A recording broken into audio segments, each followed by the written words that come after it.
Londres, 1867. Un homme est assis dans la salle de lecture du British Museum, entouré de montagnes de livres et de documents.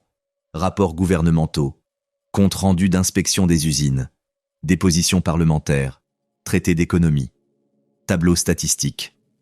Il vient ici presque tous les jours depuis des années, parfois pendant 12 heures d'affilée, lisant, prenant des notes, remplissant des carnets d'une écriture dense. Il s'appelle Karl Marx. Il a 49 ans. Il est pauvre et vit dans un appartement exigu de Soho, soutenu par son ami Friedrich Engels, un homme d'affaires prospère de Manchester. Sa femme, Jenny, se plaint de la pauvreté et du fait qu'ils doivent mettre leurs biens en gage pour acheter à manger.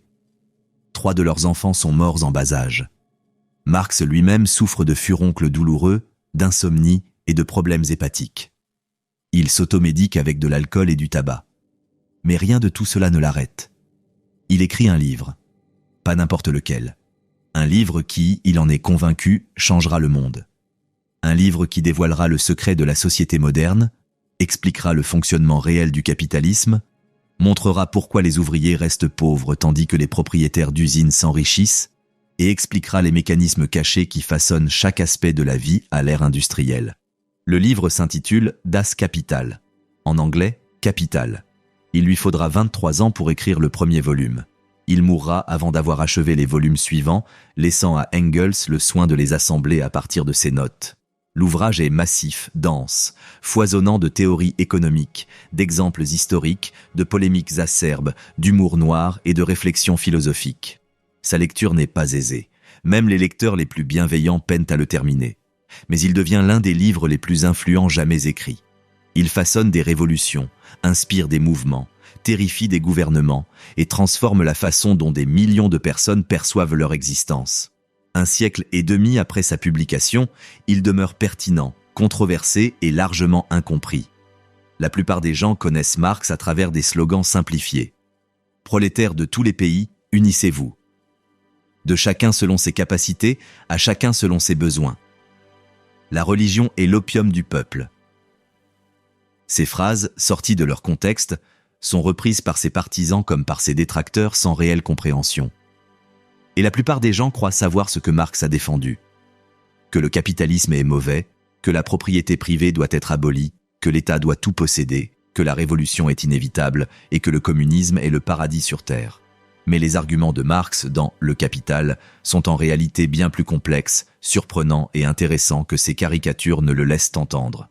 Il n'écrivait pas un manifeste politique. Il menait une analyse scientifique du capitalisme en tant que système économique. Il cherchait à comprendre son fonctionnement et non simplement à le condamner.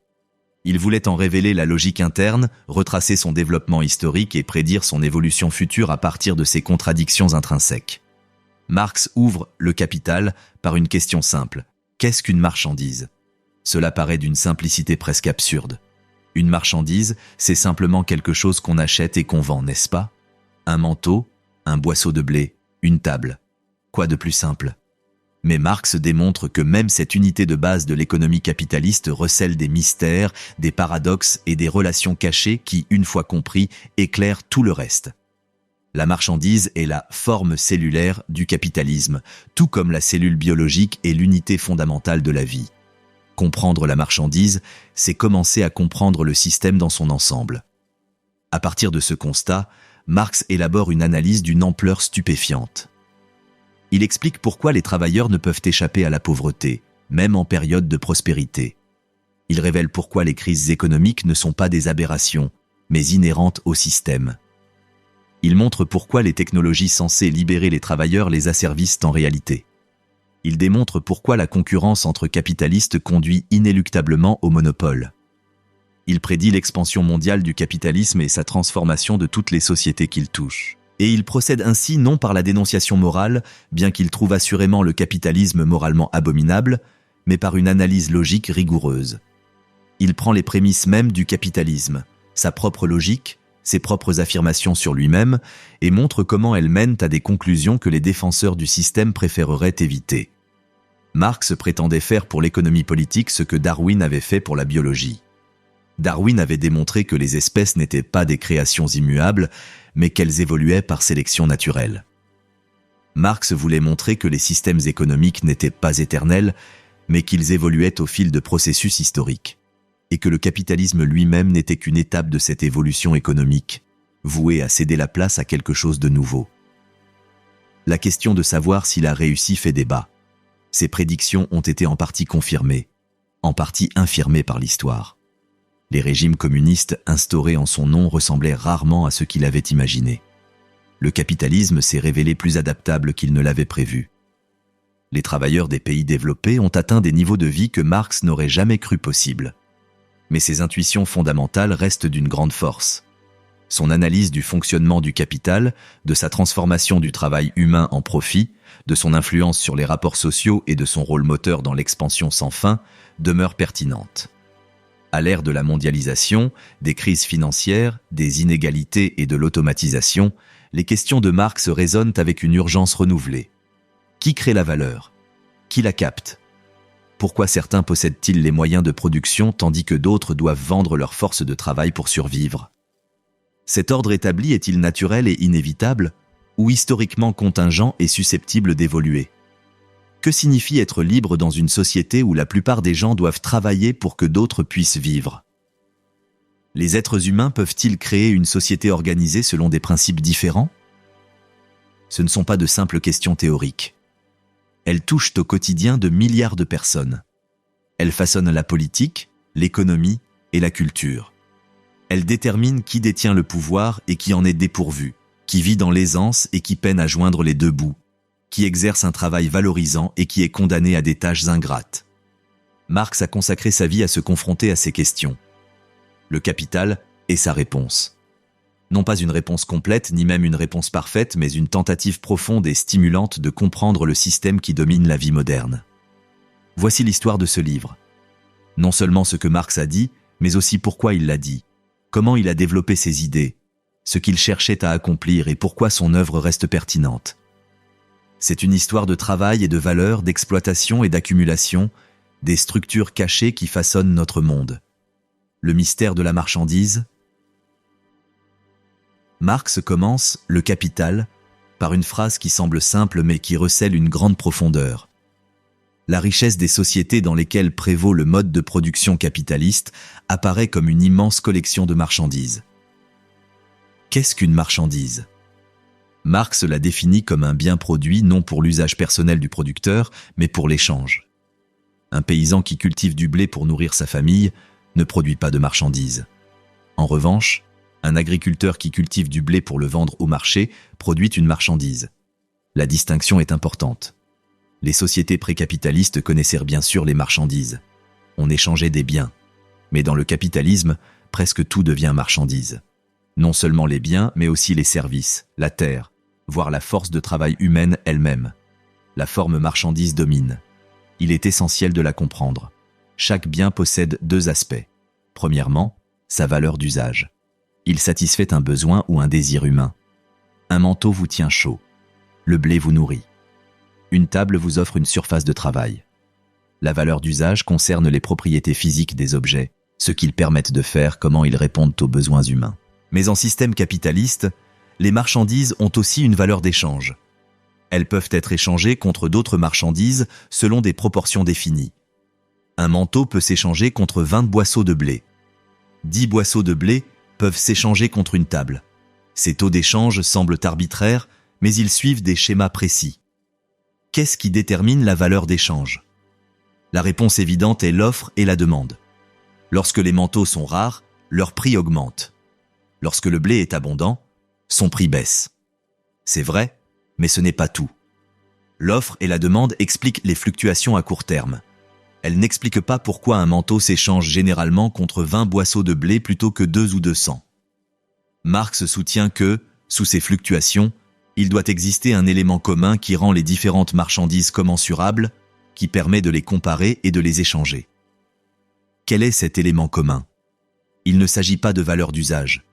Un manteau et du blé répondent à des besoins totalement différents. On ne peut les comparer en termes d'utilité.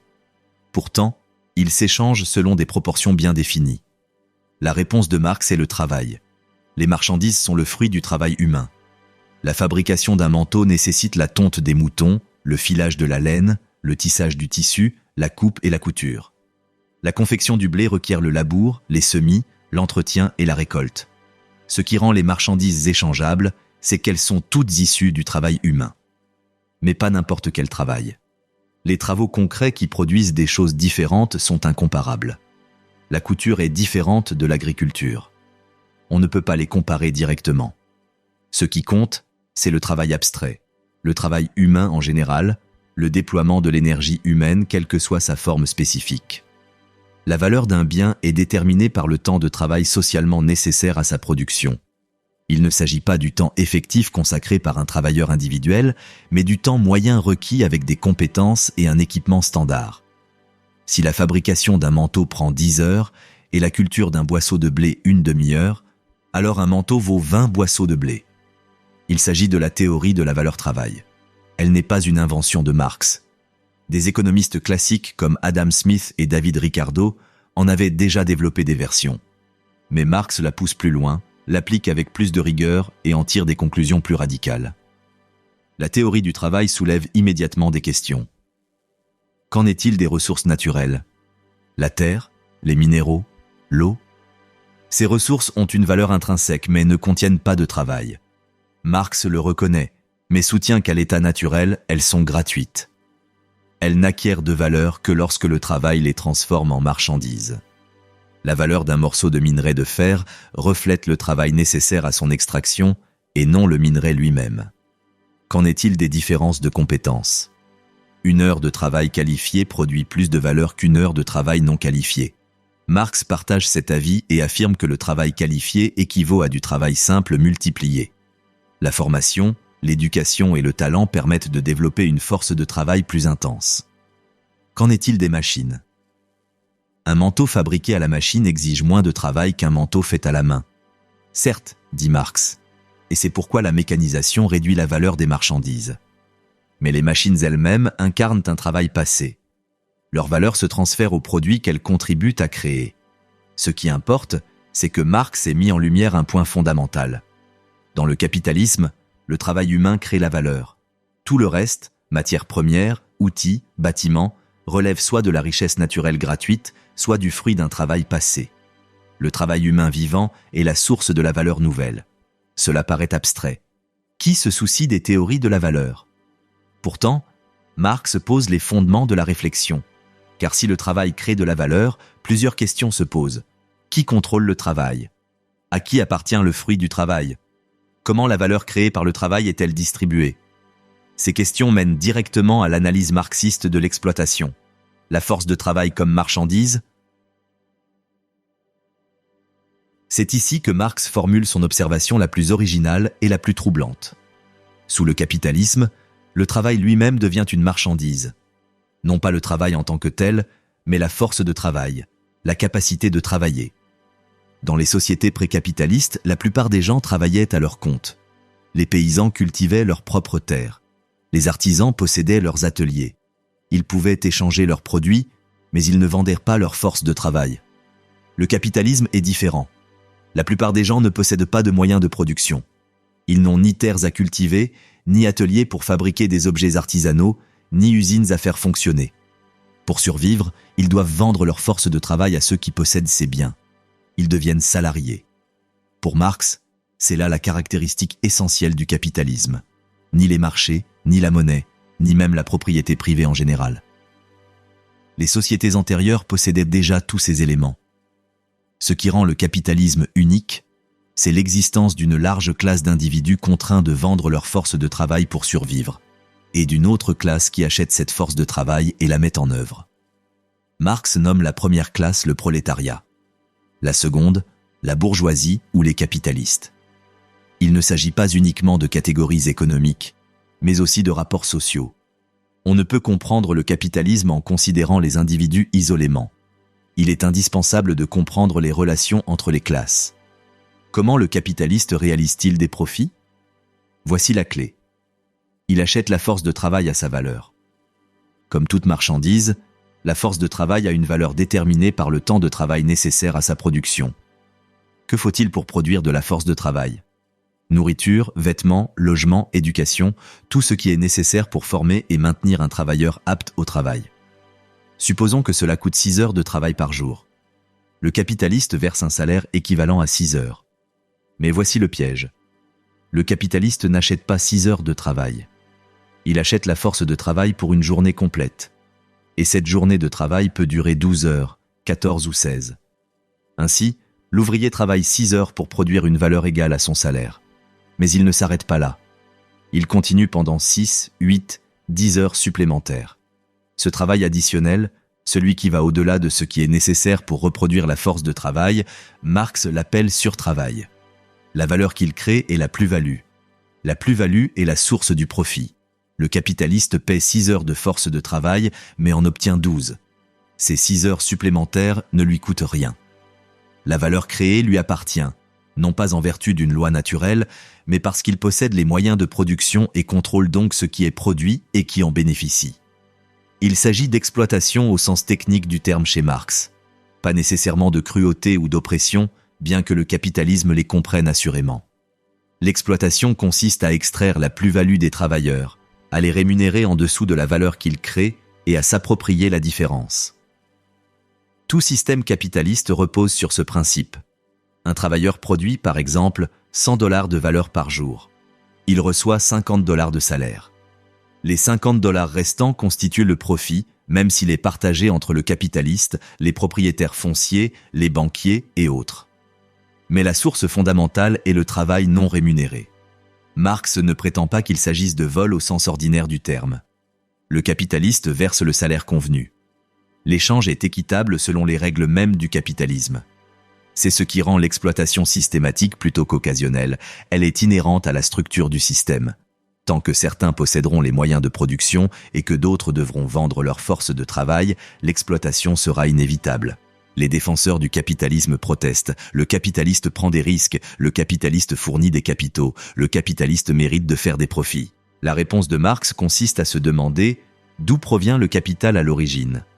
Il provient de la plus-value passée, de l'exploitation antérieure, de la richesse accumulée au cours d'un long processus historique qu'il nomme accumulation primitive. Le capital du capitaliste est lui-même le produit d'un travail non rémunéré remontant à plusieurs générations. Et le risque ? Certes, certains capitalistes peuvent perdre de l'argent, mais la classe capitaliste dans son ensemble en tire des profits de manière systématique. Le risque est inégalement réparti. Les travailleurs risquent des accidents du travail, le chômage, la pauvreté. Les capitalistes risquent de perdre une partie de leur capital. Les enjeux ne sont pas comparables. Que dire de l'affirmation selon laquelle les capitalistes créent des emplois ? Marx dirait que c'est inverser la réalité. Ce sont les travailleurs qui fournissent la force de travail nécessaire à la création de toute chose. Les capitalistes contrôlent l'accès aux moyens de production, contraignant les travailleurs à travailler selon leurs conditions. Dire que les capitalistes créent des emplois revient à dire que les seigneurs féodaux fournissaient des terres aux serfs. Techniquement vrai, certes, mais cela occulte le rapport de force fondamental. L'essentiel est que l'exploitation ne dépend pas de défaillances morales individuelles. Un capitaliste peut être généreux, bien rémunéré et traiter ses employés avec bienveillance. Mais tant qu'il agit en capitaliste, en générant des profits, il est contraint d'exploiter. Le système l'exige. La concurrence l'impose. Un capitaliste qui n'extrait pas suffisamment de plus-value sera supplanté par ceux qui le font. C'est pourquoi Marx conçoit le capitalisme comme un système et non comme un simple ensemble de choix individuels. Ce système possède sa propre logique, ses propres impératifs, sa propre dynamique. Les capitalistes et les travailleurs pris au piège de ce système y jouent les rôles qu'il leur assigne. La journée de travail et la lutte contre le temps. Si la plus-value provient du travail effectué par les travailleurs au-delà du temps nécessaire à la reproduction de leur force de travail, alors la durée de la journée de travail devient cruciale. Plus les travailleurs travaillent longtemps, plus ils produisent de plus-value. Cela crée un conflit fondamental. Les capitalistes veulent allonger la journée de travail au maximum. Les travailleurs veulent la limiter.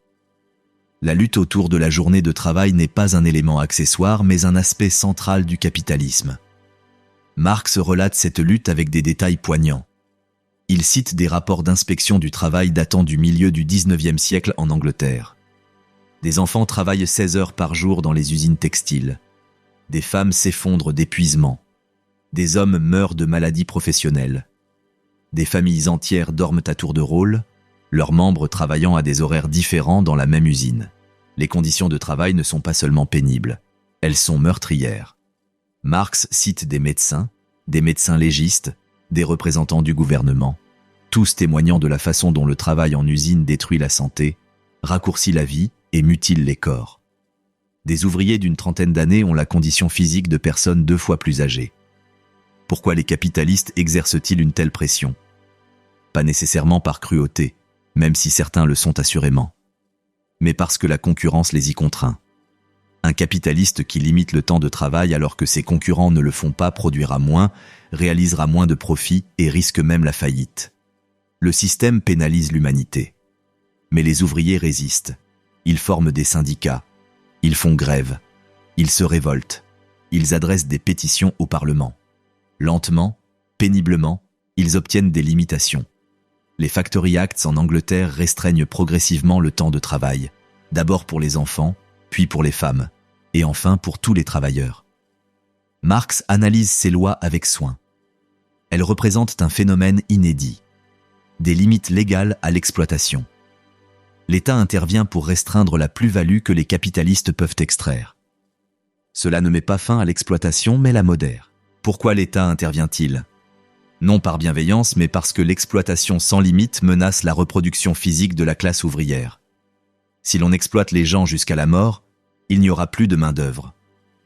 Même du point de vue du capitalisme, certaines limites sont nécessaires. Les lois sur les usines révèlent aussi un aspect important de la lutte des classes. Le changement est possible. Les travailleurs peuvent obtenir des concessions. Le système n'est pas immuable, mais le changement exige organisation, lutte et pression politique. Il ne découle ni de la bonne volonté des capitalistes, ni des forces du marché. Il est le fruit du combat des travailleurs. Mais il y a un hic. La limitation de la durée du travail oblige les capitalistes à trouver d'autres moyens d'accroître la plus-value. S'ils ne peuvent allonger la journée de travail, ils doivent intensifier le travail, c'est-à-dire faire en sorte que les travailleurs produisent davantage dans le même laps de temps. Cela exige des technologies, de nouvelles méthodes et une réorganisation du travail. C'est ce que Marx appelle la véritable subsomption du travail sous le capital. Au départ, le capitalisme se contente d'exploiter la production artisanale existante à des fins lucratives. Un capitaliste pourrait embaucher 10 tailleurs pour confectionner des manteaux comme auparavant, à la différence qu'ils seraient désormais salariés. Il s'agit d'une subsomption formelle. Le processus de travail lui-même reste inchangé. Mais la concurrence stimule l'innovation. Les capitalistes capables de produire plus efficacement l'emportent. Cela implique de révolutionner la production, décomposer les savoir-faire artisanaux en tâches simples et répétitives, introduire des machines, organiser les travailleurs en système d'usine et créer des méthodes de travail entièrement nouvelles. C'est la véritable subsomption. Désormais, le capitalisme ne se contente plus d'utiliser les processus de travail existants. Il les transforme, les remodèle selon sa propre logique. Les travailleurs ne maîtrisent plus leur travail. Le rythme de la machine dicte la cadence. La direction détermine les méthodes. Les travailleurs deviennent des appendices de la machine. Cette transformation n'est pas seulement économique, elle est aussi sociale et psychologique. Elle modifie la signification du travail, les compétences essentielles et le rapport des travailleurs à leur activité. La fierté du métier perd de son importance lorsqu'on effectue une tâche répétitive et monotone. Les compétences traditionnelles deviennent obsolètes avec l'automatisation. L'autonomie disparaît lorsqu'il faut suivre scrupuleusement les directives de la direction. Marx observe cela avec ambivalence. D'un côté, le système d'usine déshumanise les travailleurs, les réduisant à de simples opérateurs de machines et détruisant leur autonomie. De l'autre, il crée les conditions préalables au socialisme. Il socialise la production, rassemble les travailleurs et démontre la possibilité d'une production collective.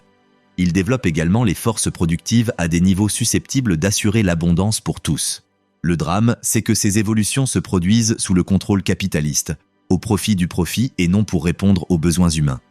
Une technologie qui pourrait libérer devient un instrument de domination. La production collective enrichit les capitalistes, non les travailleurs. L'abondance demeure potentielle, non réelle, car le capitalisme distribue en fonction de la capacité de payer et non du besoin. Machines et industrie moderne. Marx consacre un chapitre entier aux machines, révélant ainsi sa relation complexe avec la technologie. Il n'est ni techno-optimiste ni ludiste. Il perçoit les machines comme des incarnations du savoir et de l'ingéniosité humain qui, sous le capitalisme, deviennent des instruments d'exploitation. Une machine ne crée pas de valeur nouvelle. Cela découle de la théorie de la valeur travail. Seul le travail vivant crée de la valeur. Les machines transfèrent leur propre valeur créée par le travail antérieur dans les produits. Une machine d'une valeur de 10 000 $ et d'une durée de vie de 10 ans transfère 1 000 $ de valeur par an dans les produits. Mais les machines augmentent considérablement la productivité. Un ouvrier travaillant sur un métier à tisser mécanique produit beaucoup plus de tissu qu'un ouvrier travaillant sur un métier à tisser manuel. Cela ne signifie pas pour autant que l'ouvrier travaillant sur un métier à tisser mécanique crée plus de valeur par heure. Cela signifie que chaque unité de tissu nécessite moins de main-d'œuvre et donc a une valeur moindre. Cela a des effets paradoxaux. La mécanisation devrait rendre les produits moins chers, ce qui profiterait à tous. Et d'une certaine manière, c'est le cas. Les vêtements deviennent moins chers. Davantage de personnes peuvent se les offrir. Le niveau de vie s'améliore. Mais les bénéfices sont inégalement répartis. Les capitalistes qui adoptent les nouvelles machines en premier bénéficient d'un avantage temporaire. Ils produisent à moindre coût que leurs concurrents, mais vendent au prix du marché. Ce profit supplémentaire, que Marx appelle surprofit, incite à l'innovation. Finalement, les concurrents adoptent la même technologie. Les prix baissent pour refléter la nouvelle valeur moindre. Le surprofit disparaît. Mais un autre problème surgit alors. Chaque unité ayant moins de valeur, les capitalistes doivent en vendre davantage pour réaliser le même profit total. Cela engendre l'expansion, la surproduction et la crise. Parallèlement, les travailleurs sont confrontés à des pertes d'emploi. Les machines remplacent la main-d'œuvre humaine. Certains perdent leur travail. D'autres doivent accepter des salaires inférieurs car les machines rendent leurs compétences obsolètes. Le nombre de chômeurs augmente, ce qui contribue à la baisse des salaires. Marx décrit avec éloquence l'armée de réserve du travail comme un élément fonctionnel du capitalisme. Le chômage n'est pas un dysfonctionnement mais une caractéristique essentielle. Il discipline les travailleurs. Face à la rareté des emplois, ces derniers ne peuvent exiger de salaires plus élevés. Ils doivent accepter ce qu'on leur offre. La menace du remplacement les maintient dociles. C'est moralement révoltant mais logiquement cohérent sur le plan systémique. Le capitalisme a besoin du chômage. Le plein emploi donnerait trop de pouvoir de négociation aux travailleurs. Les salaires augmenteraient, réduisant les profits. Le système fonctionne en maintenant un réservoir permanent de travailleurs sans emploi ou sous-employés. La technologie, qui devrait libérer, devient une arme contre les travailleurs. Ce n'est pas parce que les machines sont intrinsèquement oppressives. Dans un autre système social, organisé pour répondre aux besoins humains plutôt que pour le profit, les mêmes machines pourraient réduire le travail nécessaire, libérant les individus pour d'autres activités. Sous le capitalisme, elles accroissent l'exploitation. Marx raconte des histoires d'industries particulières, montrant comment la mécanisation transforme le travail. L'industrie de la poterie, le filage du coton, les fonderies de fer. Chaque histoire révèle des schémas similaires: résistance initiale des travailleurs, adoption progressive sous la pression de la concurrence, transformation du processus de travail, déqualification des ouvriers, intensification des efforts, baisse des salaires relatifs à la productivité. Il documente aussi l'expansion du travail des enfants avec la mécanisation. Les machines ne requièrent pas la force masculine adulte. Les enfants et les femmes peuvent les faire fonctionner. Cela amène des familles entières à entrer dans les usines, travaillant toutes de longues heures pour de faibles salaires. La vie familiale se dissout. Les enfants grandissent affaiblis, physiquement et mentalement. Le coût humain est accablant. Pourtant, Marx insiste sur le fait que cela n'est pas inévitable. Le problème n'est pas la technologie, mais ceux qui la contrôlent et dans quel but. Sous le contrôle des travailleurs, organisés pour le bien social, les mêmes forces productives pourraient créer une véritable liberté. Cette possibilité hante toute son analyse. Le secret de l'accumulation primitive. Si le capitalisme repose sur l'exploitation, sur l'extraction de la plus-value des travailleurs, alors comment a-t-il commencé ? D'où vient le premier capital ? C'est ce que Marx appelle le problème de l'accumulation primitive. La question est importante car les défenseurs du capitalisme le justifient souvent par un récit. Des individus économes et travailleurs ont mis de l'argent de côté, créé des entreprises, embauché du personnel. Leur richesse est méritée car ils l'ont gagnée grâce à leur dur labeur et à des investissements judicieux. Marx qualifie cela de conte de fées. La réalité historique est bien plus sombre. Le capital n'est pas né de l'épargne et du dur labeur, mais de la violence, du vol et de la coercition. Il consacre plusieurs chapitres à documenter cette histoire en Angleterre, berceau du capitalisme. Le récit commence avec le mouvement des enclosures. Pendant des siècles, les paysans anglais ont eu accès à des terres communes où ils pouvaient faire paître leurs animaux, ramasser du bois de chauffage et compléter leurs revenus agricoles. Ces terres communes étaient essentielles à leur survie.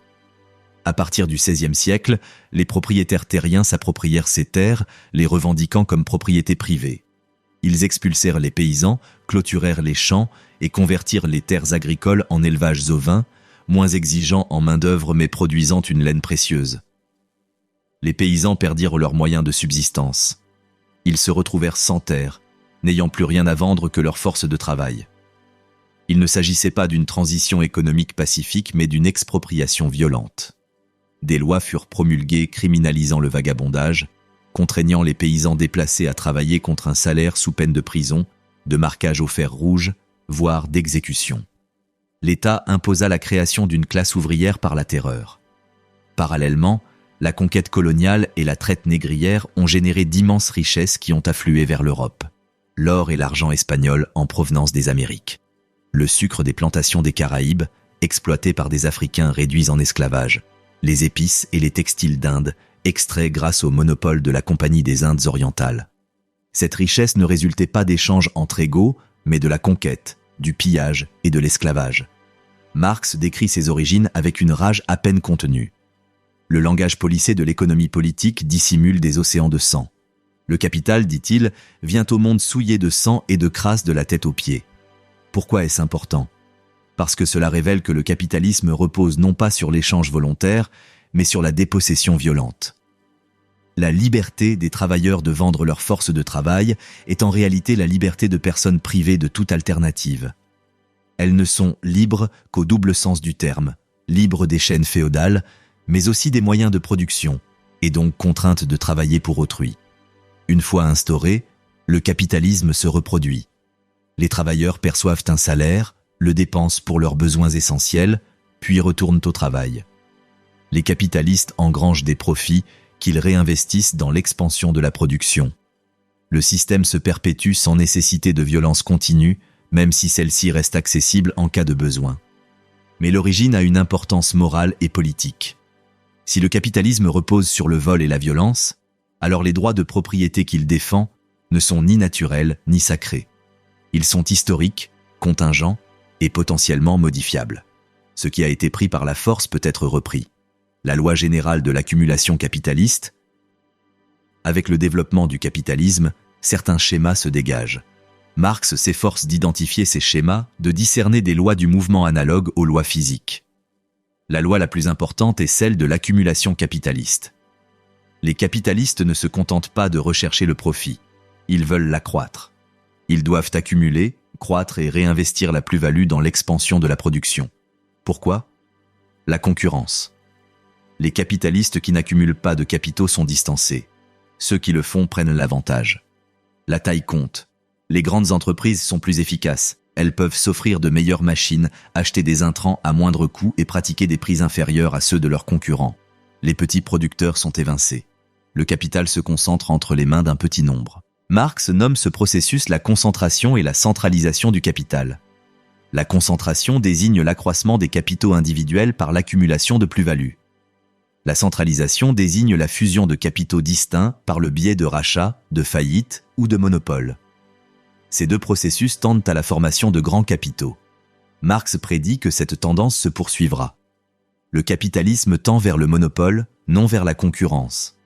Les nombreux petits producteurs du capitalisme naissant cèdent la place à des multinationales géantes. Cette prédiction s'est avérée largement exacte. Le capitalisme moderne est dominé par d'immenses sociétés multinationales et non par les petites entreprises. Mais l'accumulation a une autre conséquence. À mesure que les capitalistes investissent dans les machines et la technologie, la proportion de capital consacrée aux machines par rapport au salaire évolue. Marx qualifie de capital constant le capital investi dans les machines et les matières premières, car il ne fait que transférer de la valeur existante. Le capital investi dans les salaires, quant à lui, est appelé capital variable, car le travail vivant crée de la valeur nouvelle, y compris de la plus-value. Avec la progression de la mécanisation, le rapport entre capital constant et capital variable augmente. Marx appelle cela la montée en puissance organique du capital. On consacre une part plus importante des ressources aux machines qu'aux salaires. Cela pose un problème. Si seule la force de travail vivante crée de la plus-value, mais que les capitalistes emploient relativement moins de force de travail vivante, alors le taux de profit tend à diminuer. Il s'agit de la fameuse loi de Marx sur la baisse tendancielle du taux de profit. Notez bien le mot « tendanciel ». C'est une tendance et non une loi absolue. Des facteurs compensatoires existent. Une exploitation plus intensive, des journées de travail plus longues, des matières premières moins chères, les super-profits coloniaux. Mais la tendance opère en marge de ces facteurs. La baisse du taux de profit a des conséquences considérables. Elle révèle une contradiction interne au sein du capitalisme. Le processus même qui assure le succès des capitalistes individuels, à savoir l'adoption de technologies permettant de réduire la main-d'œuvre, compromet la rentabilité globale du système. Le capitalisme crée ses propres obstacles. Cette tendance se manifeste par des crises. Périodiquement, le capitalisme traverse des crises. La production se contracte, le chômage augmente. Des entreprises font faillite. La richesse est anéantie. Ces crises ne sont pas des chocs externes, mais des chocs internes au système. Marx décrit ce cycle. Durant les périodes de forte croissance, le capital s'accumule rapidement. La production augmente. Les travailleurs sont employés. Les salaires peuvent même augmenter. Mais cette croissance finit par dépasser la capacité du marché à absorber les produits. Il en résulte une surproduction. Les invendus s'accumulent. Les capitalistes réduisent la production. Les travailleurs perdent leur emploi. Une crise éclate. La crise détruit le capital.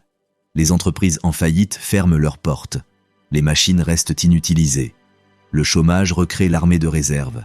Finalement, la situation évolue. Les capitalistes survivants rachètent à bas prix les entreprises en faillite. Avec la baisse des salaires, la rentabilité se redresse. Un nouveau cycle commence. Chaque cycle concentre davantage le capital. Les petits producteurs disparaissent. Les grands capitaux s'accroissent. La classe ouvrière se développe, tant en nombre qu'en précarité. Marx prédit la polarisation de la société. Les classes moyennes sont marginalisées. La société se divise entre une classe capitaliste en déclin et un prolétariat en expansion. Parallèlement, la richesse et la pauvreté augmentent. La société s'enrichit en capacité de production totale. Mais la part des travailleurs n'augmente pas proportionnellement. Ils peuvent certes être globalement mieux lotis qu'auparavant, capables de consommer davantage, mais relativement moins bien lotis que les capitalistes. L'écart se creuse. C'est la loi de l'accumulation capitaliste. Accumulation de richesse d'un côté, accumulation de misère de l'autre. Plus la société est riche, plus le contraste est saisissant. Chambre de maître et taudis coexistent. Abondance et faim se côtoient.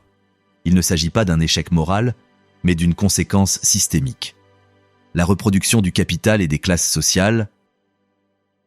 Marx pose une question qui paraît simple mais qui est profonde. Comment le capitalisme se reproduit-il ? Non seulement physiquement, en produisant des biens, mais aussi socialement, en maintenant les relations qui le définissent ? Toute société doit se reproduire.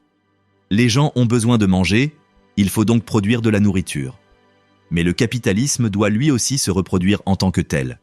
Il doit maintenir la division entre capitalistes et travailleurs. Il doit garantir que les travailleurs continuent de vendre leur force de travail. Il doit perpétuer le système dans son ensemble. Cela s'explique en partie par des mécanismes économiques. Les travailleurs dépensent leur salaire pour subvenir à leurs besoins essentiels, ce qui restitue de l'argent aux capitalistes.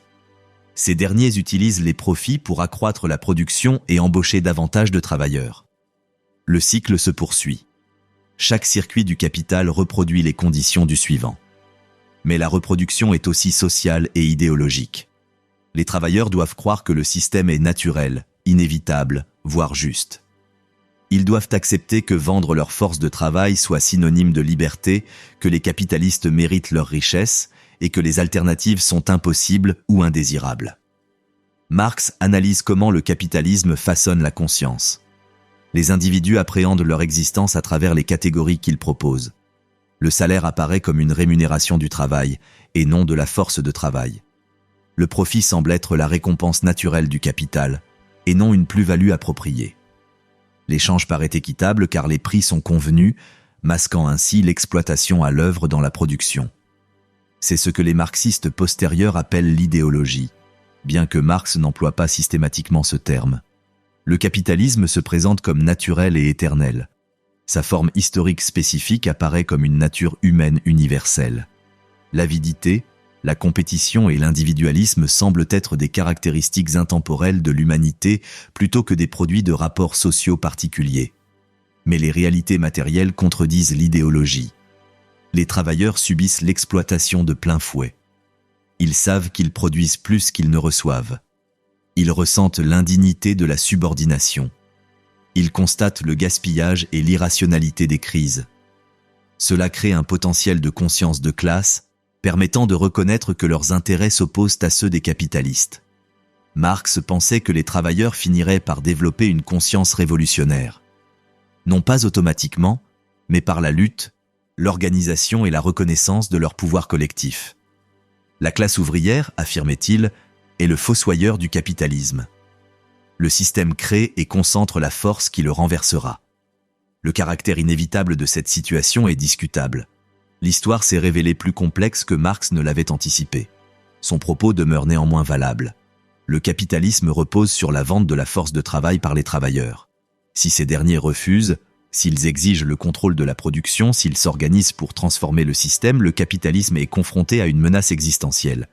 Les limites et les contradictions du capital. À l'approche de la fin de son analyse, Marx souligne les contradictions internes du capitalisme. Le système fonctionne, mais engendre des problèmes qu'il ne peut résoudre. La première contradiction oppose production sociale et appropriation privée. La production est sociale. L'industrie moderne exige la coordination de milliers de travailleurs, des chaînes d'approvisionnement complexes et des connaissances scientifiques. Nul ne produit quoi que ce soit seul.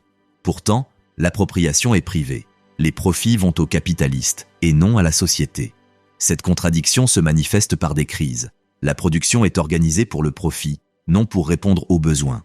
Si les marchés rentables sont saturés, la production s'arrête, même si les besoins humains restent insatisfaits. On détruit des aliments tandis que des populations meurent de faim. On laisse des logements vides alors que des gens sont sans abri. La rationalité de la production se heurte à l'irrationalité du système. La seconde contradiction réside dans le rapport entre le développement des forces productives et les rapports sociaux existants. Le capitalisme accroît la productivité de façon spectaculaire. Il révolutionne la technologie, la science et l'organisation. Mais ces progrès mettent à rude épreuve les rapports capitalistes. Ils rendent le contrôle capitaliste de plus en plus obsolète. Les grandes entreprises socialisent déjà leur production en interne.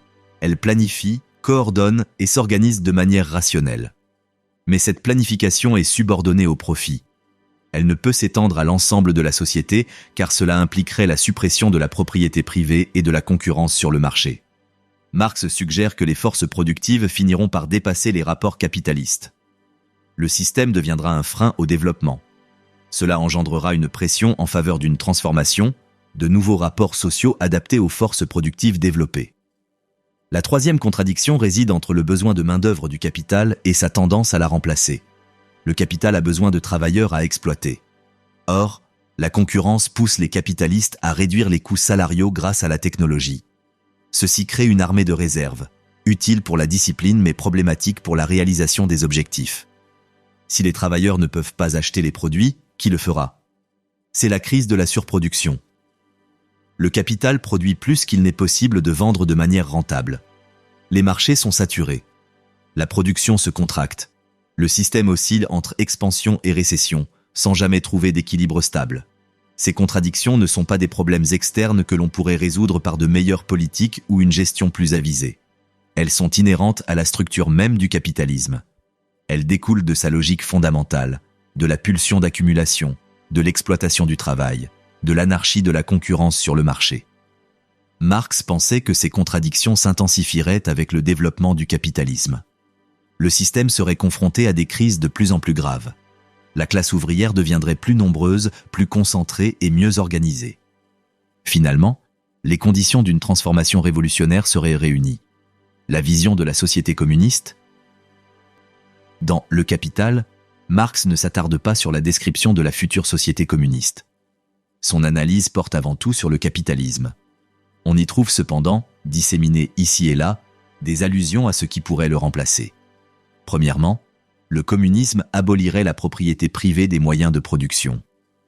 Les usines, les terres et les ressources seraient la propriété collective. Cela ne signifie pas que l'État possède tout, même si certains communistes postérieurs l'ont interprété ainsi. Marx envisageait la propriété collective des travailleurs et le contrôle démocratique de la production. Deuxièmement, la production serait destinée à l'usage et non au profit. La société déciderait démocratiquement de ce qu'il faut produire en fonction des besoins humains. L'anarchie du marché céderait la place à une planification consciente. Les crises de surproduction cesseraient, car la production serait coordonnée avec la consommation. Troisièmement, la distinction entre travail intellectuel et travail manuel s'estomperait. Sous le capitalisme, certains pensent, d'autres agissent. Les cadres planifient, les ouvriers exécutent. Cette division reflète et renforce le pouvoir de classe. Dans une société communiste, chacun participerait à la fois à la réflexion et à l'action. Le travail deviendrait plus varié, plus épanouissant. Quatrièmement, le temps de travail serait réduit. Le capitalisme utilise la technologie pour intensifier l'exploitation. Le communisme l'utiliserait pour réduire le travail nécessaire. Marx imagine une société où les individus travaillent quelques heures par jour et consacrent le reste de leur temps à des activités librement choisies. L'art, la science, le sport, les loisirs, tout ce qui leur apporte l'épanouissement. Cinquièmement, la distribution suivrait le principe suivant.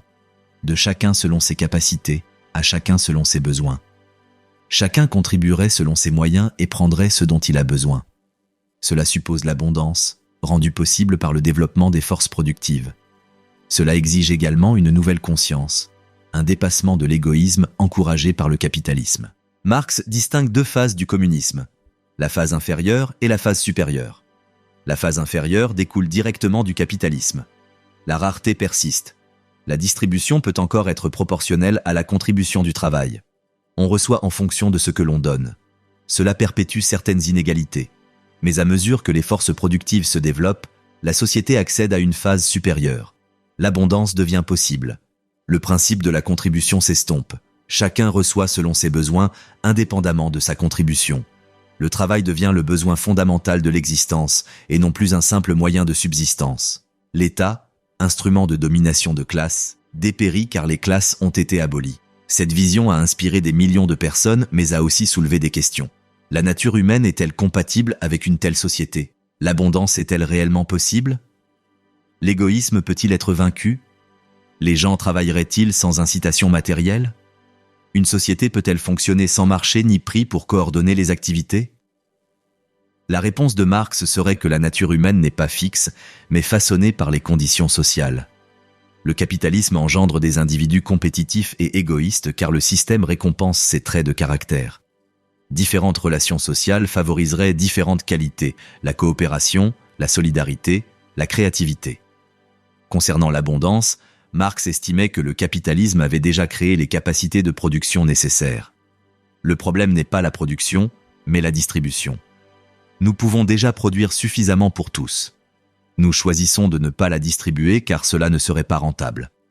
Et les gens travailleraient car un travail épanouissant est intrinsèquement satisfaisant. Le problème du capitalisme n'est pas la paresse, mais le caractère aliénant du travail, son contrôle par autrui et son manque de lien avec les aspirations des travailleurs. Dans une société libre, les individus s'engageraient avec enthousiasme dans des activités productives. Aliénation et liberté humaine. Bien que le capital soit centré sur l'économie, il recèle une vision philosophique de la liberté et de l'épanouissement humain. Les premiers écrits de Marx abordent abondamment la notion d'aliénation, concept qui demeure implicite dans Le Capital. L'aliénation comporte plusieurs dimensions. Premièrement, les travailleurs sont aliénés des produits qu'ils créent. Ils fabriquent des biens qui ne leur appartiennent pas, qu'ils ne peuvent contrôler et qu'ils ne peuvent souvent pas se permettre. Le menuisier construit des tables pour autrui. L'ouvrier assemble des produits expédiés à des acheteurs inconnus. Il n'existe aucun lien entre le producteur et le produit. Deuxièmement, les travailleurs sont aliénés de l'acte de production lui-même. Le travail n'est pas une activité librement choisie, expression de créativité et de savoir-faire. Il s'agit d'un travail forcé, d'une activité conditionnée à la survie. Le travail est contrôlé par autrui. Les travailleurs suivent leurs instructions, servent leurs intérêts. Ils deviennent des instruments et non des êtres libres. Troisièmement, les travailleurs sont aliénés de leur essence humaine, de ce qui fait de l'être humain un être fondamentalement humain. Marx pensait que les humains sont des êtres créatifs et destinés à s'accomplir, qui réalisent leur potentiel en transformant le monde. Or, sous le capitalisme, cette capacité créative se réduit à la simple survie. Les travailleurs ne développent pas pleinement leur potentiel humain. Ils sont traités comme des pièces remplaçables. Quatrièmement, les travailleurs sont aliénés les uns des autres. Le capitalisme les met en concurrence. Ils rivalisent pour les emplois, les promotions, la reconnaissance. La solidarité est difficile car le système récompense l'avancement individuel. La nature collective de la production est occultée par cet individualisme compétitif. Toutes ces formes d'aliénation découlent de la séparation des travailleurs et des moyens de production. Puisque les travailleurs ne possèdent pas les outils qu'ils utilisent, ils ne peuvent contrôler ni comment, ni ce qu'ils produisent. Ils sont contraints de se vendre à ceux qui possèdent ces moyens de production. La liberté sous le capitalisme est donc limitée et contradictoire. Les travailleurs sont légalement libres, ni esclaves, ni serfs. Ils peuvent changer d'emploi, négocier leur salaire, démissionner s'ils le souhaitent, mais cette liberté est formelle, non réelle. La nécessité sous-jacente de travailler pour un salaire afin de survivre demeure. La véritable liberté exigerait la maîtrise de son activité productive, la possibilité de développer ses aptitudes et une participation significative aux décisions collectives qui affectent sa vie.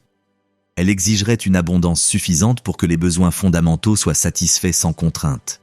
Elle exigerait des relations sociales fondées sur la coopération plutôt que sur la domination.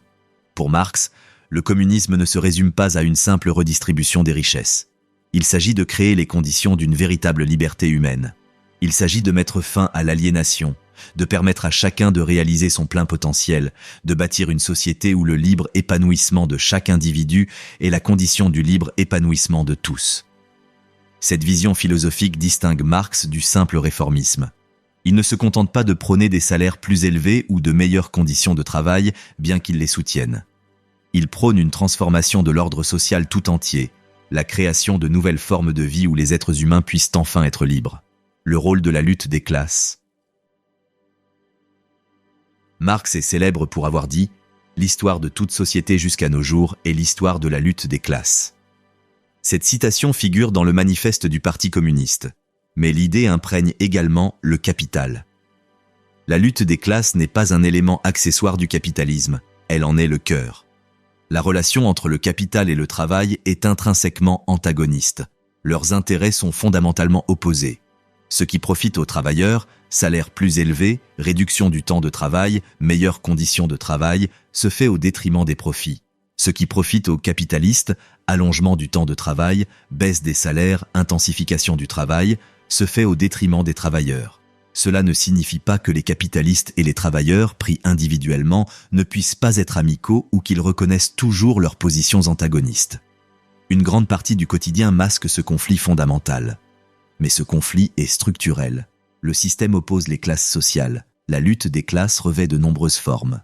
Résistance individuelle, ralentissement du travail, sabotage, démission, action collective, grève, syndicats, boycott, mouvements politiques, partis ouvriers, organisations socialistes, mouvements révolutionnaires, résistance culturelle, chansons, récits, institutions alternatives. Marx documente ces luttes tout au long du Capital. Les ouvriers anglais se battent pour la journée de 10 heures. Les imprimeurs résistent à la mécanisation. Les mineurs font grève pour de meilleurs salaires. Ces luttes ne sont pas anecdotiques, mais centrales à son analyse. La lutte des classes façonne le développement du capitalisme. Parfois, la lutte permet d'obtenir des concessions. Les lois sur le travail forcé ont limité l'exploitation. Les syndicats ont augmenté les salaires. La pression politique a permis la création de programmes sociaux. Ces victoires sont réelles et importantes. Elles améliorent la vie des travailleurs. Mais Marx soutient que les réformes au sein du capitalisme ont leurs limites. Tant que la structure de base demeure, que les capitalistes possèdent les moyens de production et que les travailleurs vendent leur force de travail, l'exploitation persiste. Les réformes peuvent l'atténuer, mais non l'abolir. Cela conduit à la pensée révolutionnaire de Marx. Il pensait que le capitalisme ne pouvait être réformé progressivement en quelque chose de qualitativement différent. Sa logique fondamentale finirait par se réaffirmer. Une véritable transformation exigeait une révolution, le renversement des rapports de propriété capitalistes et la création de nouveaux rapports fondés sur la propriété collective. La révolution n'est pas nécessairement violente, même si Marx s'attendait à ce qu'elle le soit souvent, car les classes dirigeantes cèdent rarement le pouvoir pacifiquement. Mais la violence n'était pas l'objectif. L'objectif était la transformation fondamentale des rapports de propriété et de l'organisation sociale. Marx pensait également que la révolution exigeait une conscience de classe. Les travailleurs doivent reconnaître leurs intérêts communs, comprendre la nature du système et s'organiser collectivement. La révolution n'est pas automatique. Elle requiert une éducation politique, une organisation et un leadership. Il considérait son propre travail comme une contribution à cette cause. Le capital n'était pas qu'une simple analyse académique. C'était une arme dans la lutte des classes, révélant les secrets du capitalisme, donnant aux travailleurs les clés pour comprendre le fonctionnement du système et comment le transformer. La question de l'inévitabilité historique. Un aspect controversé de la pensée de Marx concerne sa conviction que le communisme était historiquement inévitable. Il emploie un langage évoquant des lois de l'histoire, des tendances inhérentes à la structure du capitalisme qui préfigurent son dépassement. Certains marxistes adhéraient au déterminisme. L'histoire progresse vers le communisme indépendamment des actions individuelles. Le capitalisme s'effondrera inévitablement sous le poids de ses contradictions.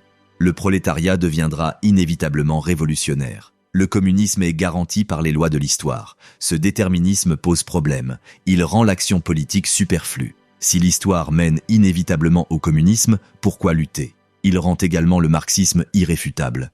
Si le communisme ne s'instaure pas, les déterministes pourront toujours affirmer que le moment n'est pas encore venu. Marx lui-même était plus ambigu. Il identifiait des tendances et des contradictions, mais insistait aussi sur le rôle de l'action humaine. La lutte des classes, disait-il, pouvait aboutir soit à une transformation révolutionnaire, soit à une ruine commune. L'histoire crée des possibilités, mais ne garantit pas les résultats. Sa méthode était dialectique. Les systèmes contiennent des contradictions. Ces contradictions se développent, s'intensifient et engendrent des crises. Les crises créent des opportunités de transformation. Mais la réalisation de cette transformation dépend de facteurs subjectifs. L'organisation, la conscience, le leadership et l'action politique. Le capitalisme est sujet aux crises, à la concentration et à la polarisation. Ces facteurs créent les conditions propices à la révolution. Mais la révolution n'est pas automatique. Elle exige que la classe ouvrière prenne conscience de sa situation, s'organise collectivement, développe une conscience révolutionnaire et agisse. Marx semblait croire que le capitalisme finirait par devenir insoutenable, que ses contradictions s'intensifieraient au-delà de toute gestion. Mais il croyait aussi que les êtres humains font leur propre histoire, même si ce n'est pas toujours dans des circonstances qu'ils ont choisies. La tension entre déterminisme et volontarisme traverse son œuvre. Tantôt il met l'accent sur les forces structurelles, tantôt sur l'action consciente. Peut-être les deux sont-ils vrais. La structure crée des possibilités. L'action permet de les réaliser ou non. Le projet inachevé. Marx mourut en 1883, laissant Le Capital inachevé. Il n'en publia que le premier volume. Engels assembla les deuxième et troisième volumes à partir de manuscrits et les publia après la mort de Marx. Un quatrième volume, consacré aux théories de la plus-value, parut encore plus tard. Même après sa publication, Le Capital était inachevé. Marx prévoyait des volumes supplémentaires sur l'État, le commerce international et les marchés mondiaux. Il ne les écrivit jamais. Sa santé déclina. Des tragédies personnelles le distrayèrent. La tâche était colossale. Nous avons là un magnifique torse, un fragment d'une vision plus vaste. Mais il s'agit d'un fragment systématique. Le premier volume analyse la production, c'est-à-dire l'extraction de la plus-value. Le deuxième volume analyse la circulation, c'est-à-dire le mouvement du capital à travers ses circuits. Le troisième volume analyse la distribution, c'est-à-dire la répartition de la plus-value entre capitalistes, propriétaires fonciers et financiers. Ensemble, ces travaux offrent une analyse approfondie du capitalisme en tant que système. Non exhaustive, non parfaite, mais remarquablement cohérente et pertinente. Cette incomplétude est importante car l'analyse de Marx a évolué. Ses premiers travaux mettent l'accent sur des thèmes différents de ceux de ses œuvres ultérieures. Il a revu ses positions, les a nuancées et a développé de nouvelles intuitions. On ne peut donc pas présumer de sa position définitive sur toutes les questions. Cela ouvre la voie à l'interprétation et au débat parmi les marxistes. Qu'aurait dit Marx sur l'impérialisme, sur le capital financier, sur l'État, sur l'écologie? Nous pouvons extrapoler à partir de ses écrits, mais nous ne pouvons en être certains. Cela signifie également que l'œuvre de Marx n'est pas un système clos, mais un projet ouvert. Des penseurs postérieurs ont étendu, modifié, voire parfois rejeté ces idées. Le marxisme est devenu une tradition, non une doctrine figée. Certaines extensions se sont révélées fructueuses. L'analyse de l'impérialisme par Lénine, la théorie de l'hégémonie par Gramsci et les travaux de Luxembourg sur l'accumulation. Ces analyses s'appuyaient sur les travaux de Marx tout en abordant des évolutions nouvelles.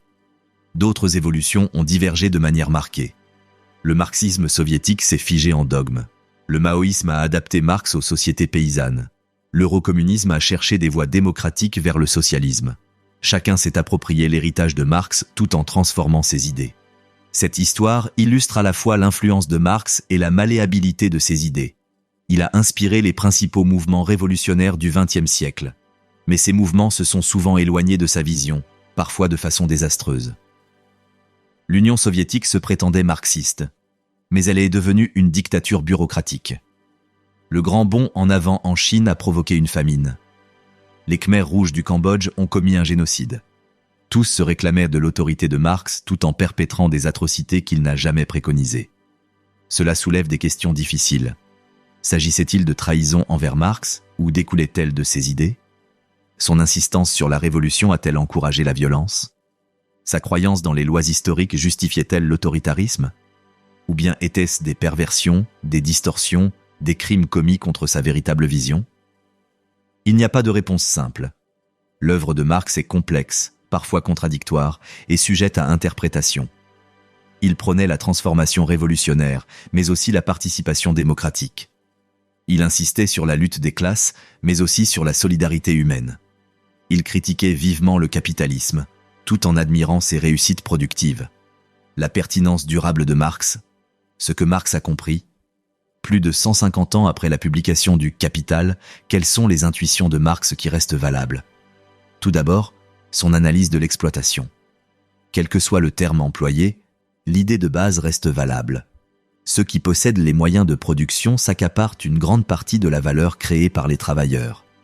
La richesse se concentre au sommet, non pas principalement grâce à l'innovation ou au travail acharné, mais grâce au contrôle des actifs productifs et à la capacité d'extraire la plus-value des travailleurs. Deuxièmement, sa conception du capitalisme comme système. Le capitalisme ne se résume pas à des choix individuels sur les marchés. C'est un tout doté de sa propre logique, de ses impératifs et de sa dynamique. Le comprendre exige d'analyser les relations entre les classes, les structures de propriété et les modèles d'accumulation. Troisièmement, il reconnaît que le capitalisme est historique et non éternel. Il est né de conditions historiques spécifiques. Il transforme les sociétés qu'il investit. Il crée des contradictions qui peuvent mener à son dépassement. Considérer le capitalisme comme naturel et inévitable revient à occulter sa contingence. Quatrièmement, son analyse des crises. Les crises ne sont pas des chocs externes, mais des chocs internes au capitalisme. Elles résultent de contradictions entre production et consommation, de la suraccumulation et de la baisse de la rentabilité. La crise financière de 2008 a confirmé une grande partie de la théorie des crises de Marx. Cinquièmement, sa prédiction de la concentration et de la centralisation. Le capitalisme tend effectivement vers le monopole. Les grandes entreprises dominent les économies modernes. Les petites entreprises peinent à joindre les deux bouts. La concurrence s'érode à mesure que le capital se concentre. Marx l'avait clairement perçu. Sixièmement, son analyse de la mondialisation. Marx avait prédit que le capitalisme deviendrait un système mondial, se répandant à travers le globe, transformant toutes les sociétés et créant une interdépendance internationale. Ce qui s'est manifestement produit. Septièmement, sa critique de l'aliénation. Le travail moderne demeure largement aliénant pour la plupart des gens. Les travailleurs n'ont aucun contrôle sur leur travail, produisent pour le compte d'autrui et se sentent déconnectés des produits et de toute activité créative significative. Huitièmement, son insistance sur la lutte des classes. Les conflits économiques demeurent au cœur de la politique. Les luttes autour des salaires, des conditions de travail, des programmes sociaux et de la fiscalité reflètent des intérêts de classe sous-jacents. Prétendre que ces conflits n'existent pas ne les fait pas disparaître. Ce que Marx a mal compris. Mais Marx a également formulé des prédictions qui ne se sont pas réalisées et a défendu des idées aujourd'hui considérées comme problématiques. Premièrement, la thèse de l'appauvrissement. Marx prédisait que les travailleurs, sous le capitalisme, deviendraient fondamentalement plus pauvres. Or, cela ne s'est pas produit dans les pays développés. Les salaires réels ont augmenté. Le niveau de vie s'est amélioré. Les travailleurs peuvent désormais se permettre une consommation que Marx n'aurait jamais pu imaginer à son époque. Cependant, la pauvreté relative persiste. L'écart entre riches et pauvres se creuse. La part des travailleurs dans la richesse totale diminue. Et dans de nombreux pays en développement, la pauvreté absolue demeure. Deuxièmement, la thèse de la polarisation. Marx prévoyait la disparition des classes moyennes et la division de la société entre capitalistes et prolétariat. Or, les classes moyennes se sont développées au XXe siècle, même si elles subissent aujourd'hui des pressions et un certain déclin. Troisièmement, l'inévitabilité de la révolution. Marx pensait que la révolution était inévitable à mesure que les contradictions s'intensifiaient. Mais le capitalisme s'est avéré plus adaptable qu'il ne l'avait prévu. Les réformes, l'État-providence, les politiques keynésiennes, la société de consommation ont tous contribué à atténuer les contradictions et à prévenir la révolution dans les pays développés. Quatrièmement, son relatif désintérêt pour d'autres formes d'oppression.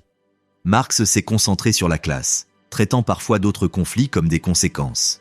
Or, le genre, la race, le colonialisme et la destruction de l'environnement ne peuvent être réduits à la seule question de classe. Ces problématiques exigent une analyse indépendante. Cinquièmement, son attention insuffisante portée à la politique et à l'État. Marx a analysé l'économie avec brio, mais s'est peu exprimé sur le fonctionnement du pouvoir politique, des États et des mouvements sociaux. Les marxistes ultérieurs ont dû combler ces lacunes. Sixièmement, son eurocentrisme. Marx a analysé le capitalisme tel qu'il s'est développé en Europe occidentale. Il s'est moins intéressé à la manière dont le capitalisme interagit avec les sociétés non européennes, à l'influence du colonialisme sur le développement ou à la façon dont une révolution peut éclater dans les sociétés paysannes. Septièmement, sa sous-estimation du nationalisme, de la religion et de l'appartenance ethnique. Marx s'attendait à ce que la solidarité de classe transcende ces divisions. Or, celles-ci se sont révélées remarquablement persistantes, éclipsant souvent l'identité de classe. Huitièmement, sa vision de la société communiste. Marx a donné peu de détails sur le fonctionnement d'une économie planifiée, sur le contrôle démocratique ou sur la manière d'atteindre l'abondance. Les tentatives ultérieures pour concrétiser sa vision ont souvent échoué de façon catastrophique. Marx au XXIe siècle. Marx est-il encore pertinent au XXIe siècle ? Beaucoup répondent par l'affirmative, peut-être même plus que jamais. Le capitalisme contemporain est confronté aux crises identifiées par Marx. Inégalité, instabilité financière, surproduction et destruction de l'environnement engendrée par l'accumulation. Ces outils analytiques permettent de mieux comprendre ces problèmes. La mondialisation a engendré une classe ouvrière véritablement internationale. Les chaînes d'approvisionnement s'étendent sur plusieurs continents. La production est coordonnée à l'échelle mondiale. Les capitaux circulent librement par-delà les frontières. Ceci confirme la vision marxiste du capitalisme comme système-monde. Mais la mondialisation révèle aussi les contradictions du capitalisme. Les pays développés se désindustrialisent.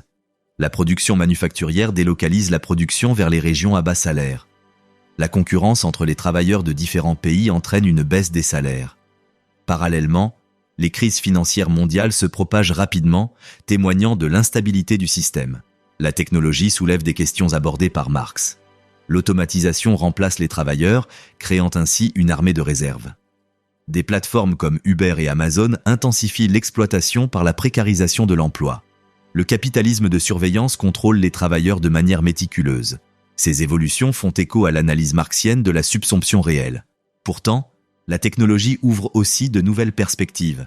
La communication permet une organisation mondiale. L'abondance d'informations remet en question les idées reçues sur la rareté. L'automatisation pourrait réduire considérablement le travail nécessaire.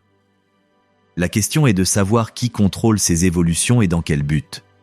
La crise environnementale accentue l'urgence. La quête de croissance sans fin du capitalisme se heurte aux limites écologiques. Marx avait compris que le capitalisme devait s'étendre ou périr. Or, Une planète aux ressources finies ne peut supporter une croissance infinie. Résoudre ce problème exige une transformation profonde du capitalisme. Les inégalités ont atteint des niveaux obscènes. Des milliardaires accumulent des richesses sans limite, tandis que des millions de personnes manquent du strict nécessaire. Cette concentration confirme l'analyse de Marx sur l'accumulation. Elle engendre également une instabilité politique, car le public rejette ces inégalités. Pendant ce temps, les alternatives semblent inexistantes. L'Union soviétique s'est effondrée. La social-démocratie est confrontée à l'offensive néolibérale. Aucune voie claire ne se dessine, mais cette absence est en elle-même révélatrice. Elle témoigne du succès du capitalisme à éliminer les alternatives, à se rendre inéluctable. Pourtant, le mécontentement grandit. Les jeunes sont confrontés au chômage, à l'endettement et à la crise climatique, tandis qu'on leur présente le capitalisme comme la seule solution. Cela suscite un intérêt pour des alternatives, notamment le socialisme et les idées de Marx. Les nouveaux mouvements sociaux s'inspirent de Marx, explicitement ou implicitement. Les militants pour la justice climatique reconnaissent le rôle du capitalisme dans la destruction de l'environnement. Les mouvements antiracistes établissent un lien entre le capitalisme racial et l'exploitation. Les féministes analysent le travail genré et le travail de soins. Ces mouvements prolongent la pensée de Marx tout en dépassant ses limites. La lutte continue. Marx considérait son œuvre comme une contribution à l'émancipation humaine. Il était convaincu que la compréhension du capitalisme était indispensable pour le dépasser. Le savoir n'était pas seulement intellectuel mais aussi politique, une arme dans la lutte pour un monde meilleur. Cette lutte se poursuit. Le capitalisme domine le monde, mais fait face à des crises croissantes. L'exploitation persiste, sous de nouvelles formes. Les inégalités se creusent. La destruction écologique s'accélère. Les guerres se poursuivent. La misère persiste malgré l'abondance. Mais la résistance persiste. Les travailleurs s'organisent. Les mouvements se mobilisent. Des alternatives sont imaginées et mises à l'épreuve. Coopérative, économie solidaire, planification participative, toutes ces formes d'organisation de la vie économique expérimentent différentes manières de l'appréhender.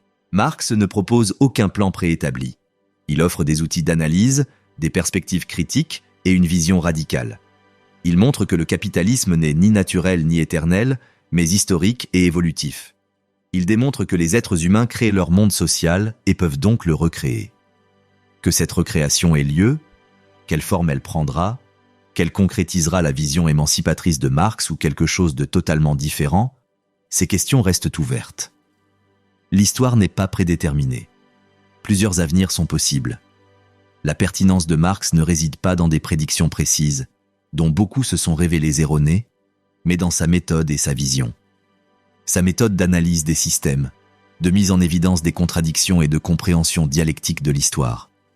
Sa vision de la liberté humaine, d'une société organisée pour l'épanouissement de l'être humain plutôt que pour le profit.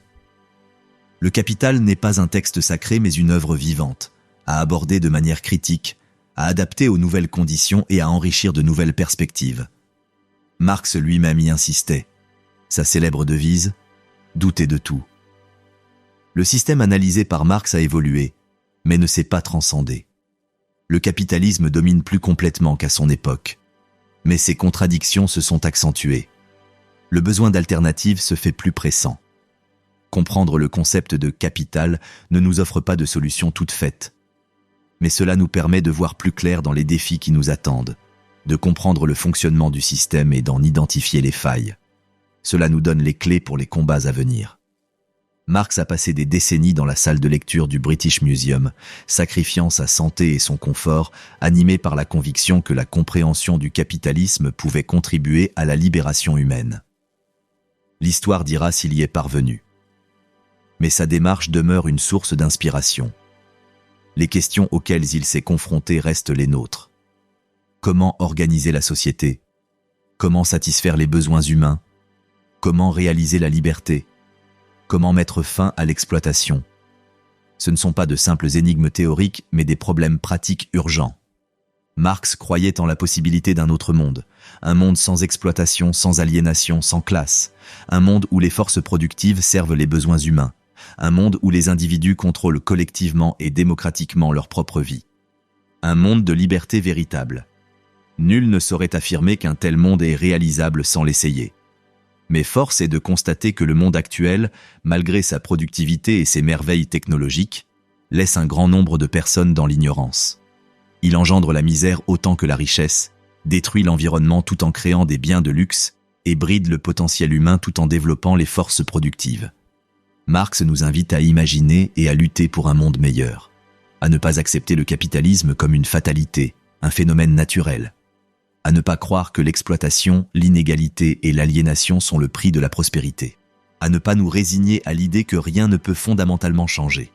À l'heure de la crise climatique, des inégalités croissantes, de l'instabilité financière et des troubles politiques, le défi lancé par Marx résonne plus que jamais. Le système qu'il analysait domine nos vies plus que jamais. Mais ces contradictions menacent de catastrophe. Comprendre ces contradictions, lutter pour les dépasser, créer des alternatives, voilà une tâche urgente. Le capital est une arme dans ce combat. Pas la seule, ni une arme parfaite, certes, mais une arme puissante. Il révèle la réalité et nous aide à imaginer l'avenir.